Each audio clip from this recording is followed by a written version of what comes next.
সেপ্টেম্বরের ৭ তারিখ রবিবারের আকাশে বিকালের উন্মাদনা।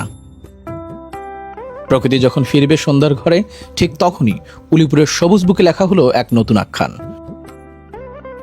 শহীদ আবু রায়হান স্মৃতি ফুটবল টুর্নামেন্টের প্রথম সেমিফাইনাল, যার প্রতিটি মুহূর্তে মিশেছিল টানটান উত্তেজনা।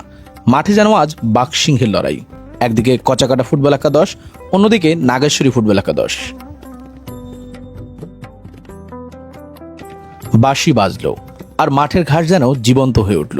শুরু হলো এক অসম লড়াই, যেখানে কচাকাটার প্রতিরোধের দেয়াল বারবার ভেঙে পড়েছিল নাগেশ্বরীর আক্রমণের ঝড়ে।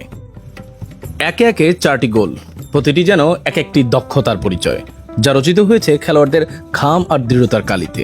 4-0 গোলের এক বিশাল ব্যবধান, যা কেবল স্কোরবোর্ডেই সীমাবদ্ধ ছিল না, তা ছিল নাগেশ্বরীর অদম্য ইচ্ছাশক্তির এক উজ্জ্বল প্রতিচ্ছবি।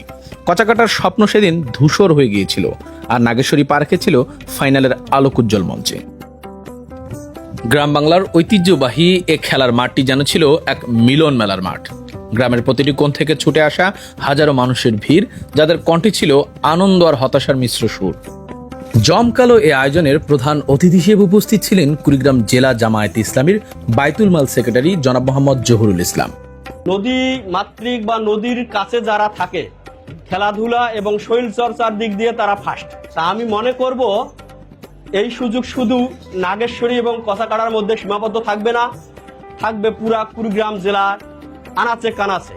বিশ্বে কুড়িগ্রাম থেকে অন্য অন্য রাষ্ট্রে যাতে যায় আমার খেলা দেখে, আর আমরা যারা দর্শক আছি তারা এখান থেকে আমরা দেখব যে আমাদের কুড়িগ্রামের ভাই খেলতেছে, আমাদের বুক ভরে যাবে।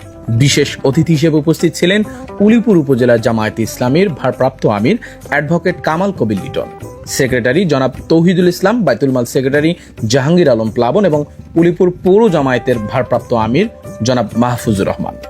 বর্ণাঢ্য এই টুর্নামেন্টে সভাপতিত্ব করেন ইউনিভার্সাল স্টুডেন্ট ফাউন্ডেশনের উপদেষ্টা জনাব মোহাম্মদ খায়রুজ্জামান। জুলাই ঐক্য এবং ইউনিভার্সাল স্টুডেন্ট ফাউন্ডেশন এর যৌথ উদ্যোগে আয়োজিত এই ফুটবল টুর্নামেন্ট জুড়ে সার্বিক তত্ত্বাবধান করেন সংগঠন দুটির অন্যতম প্রতিনিধি মোহাম্মদ রাকিব হাসান, মামুনুর রশিদ, নাসির উদ্দিন, রাকিবুল আহমদ, আপেল মাহমুদ সহ আরও অন্যান্য দায়িত্বশীল বৃন্দ। ফুটবল শুধু একটি খেলা নয়, এটি যেন গ্রাম বাংলার হৃদস্পন্দন।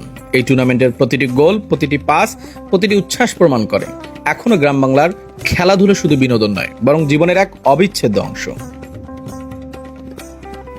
উলিপুরের শহীদ রায়হান ফুটবল টুর্নামেন্ট থেকে ডেস্ক রিপোর্ট, উত্তাল বাংলা।